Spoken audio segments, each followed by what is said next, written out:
Il pousse un peu partout en France et en Europe, et avec ses grosses bogues vertes, ses fruits ressemblent beaucoup à la châtaigne. Ce que l'on sait moins, c'est que le marronnier d'Inde nous offre de nombreux bienfaits pour la santé.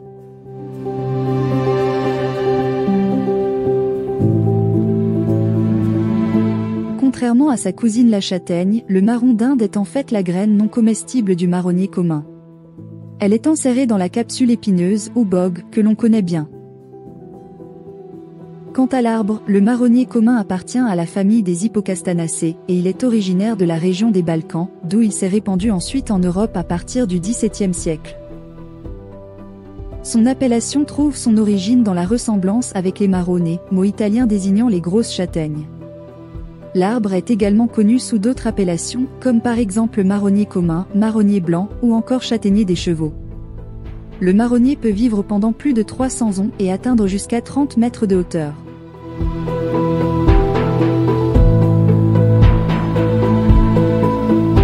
Le marron d'Inde possède plusieurs principes actifs, saponosides triterpéniques, flavonoïdes dont le quercétol et le kaempférol, tanins catéchiques, aécine, hétérosides coumariniques, esculosides ou encore vitamine P. Ces substances actives font du marron d'Inde un fruit certes non comestible, mais bienfaisant pour l'organisme à de nombreux égards.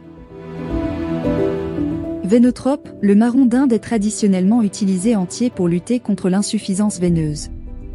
Cependant, l'esculine présente dans le marron étant une substance toxique potentiellement dangereuse à trop forte dose, la phytothérapie utilise aujourd'hui des extraits normalisés en écine, mais sans esculine, afin d'éviter tout effet indésirable. Pour info, l'insuffisance veineuse a pour effet de provoquer une détérioration des parois des veines, ce qui affecte souvent les jambes et entraîne des symptômes courants, tels que le phénomène de jambes lourdes gonflées ou douloureuses. Ce trouble de la circulation peut même aller jusqu'à l'apparition de varices, ou dans les cas les plus graves, de phlébite. L'écine, présente dans le marron d'Inde, préserverait la perméabilité et la tonicité de la paroi veineuse, et empêcherait l'apparition des œdèmes, tout en favorisant un meilleur retour du sang vers le cœur. Ces propriétés vénotropes font également du marron d'Inde un traitement naturel de choix en cas de crise hémorroïdaire. Enfin, en cosmétique, l'extrait de marron d'Inde est utilisé pour réduire les cernes sous les yeux. Il a un effet tonique et décongestionnant sur les tissus, permettant donc de faire baisser le gonflement et l'apparence bleutée de la peau.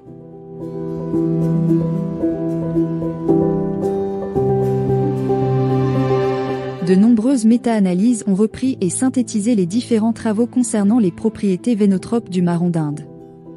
Les différentes recherches ont finalement porté sur plus de 1000 personnes au total souffrant d'insuffisance veineuse et utilisaient des protocoles en double aveugle ou avec l'introduction d'un placebo afin de garantir la fiabilité des observations. Il s'est avéré qu'une complémentation en extrait de marron d'Inde soulage effectivement les symptômes liés à l'insuffisance veineuse et traite également ses complications, dont varices et ulcères veineux.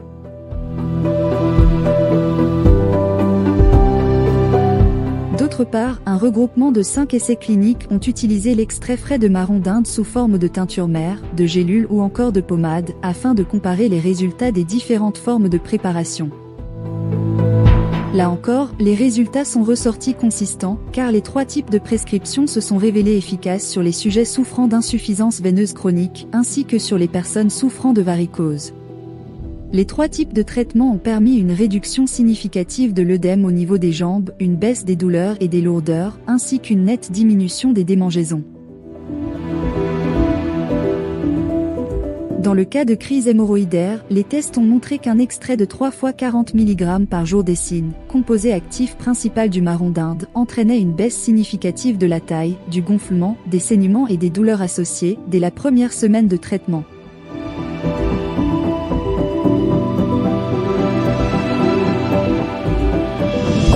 Le marron d'Inde se trouve dans le commerce sous forme de gélules, de teinture mère ou de gel. Dans les cas d'insuffisance veineuse ou de crise d'hémorroïdes, les gélules peuvent être prises à raison d'1 à 2 gélules, 3 fois par jour. Nous recommandons cependant de vous reporter aux indications de dosage du fabricant, qui peuvent varier en fonction de la teneur en principes actifs du complément. En ce qui concerne la teinture mère, elle peut être utilisée matin et soir en mélangeant 50 gouttes dans un verre d'eau. Quant au gel aux extraits de marron d'Inde, on l'appliquera en massage doux sur les zones à traiter. Il est aussi possible de prendre le marron d'Inde en infusion de feuilles et d'écorce, ou encore sous forme de préparation de gémothérapie, c'est-à-dire d'extrait concentré de graines et de bourgeons. Dans ces cas-là, on peut consommer le marron d'Inde en préventif ou en curatif, avec un dosage de 5 à 15 gouttes par jour.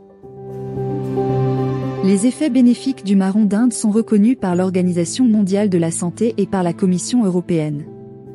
Son utilisation est d'ailleurs recommandée en complément efficace du port des bas de contention, et lors d'application régulière d'eau froide, pour soulager les symptômes de l'insuffisance veineuse.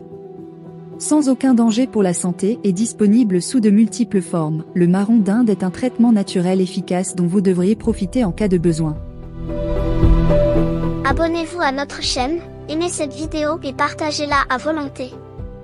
Merci.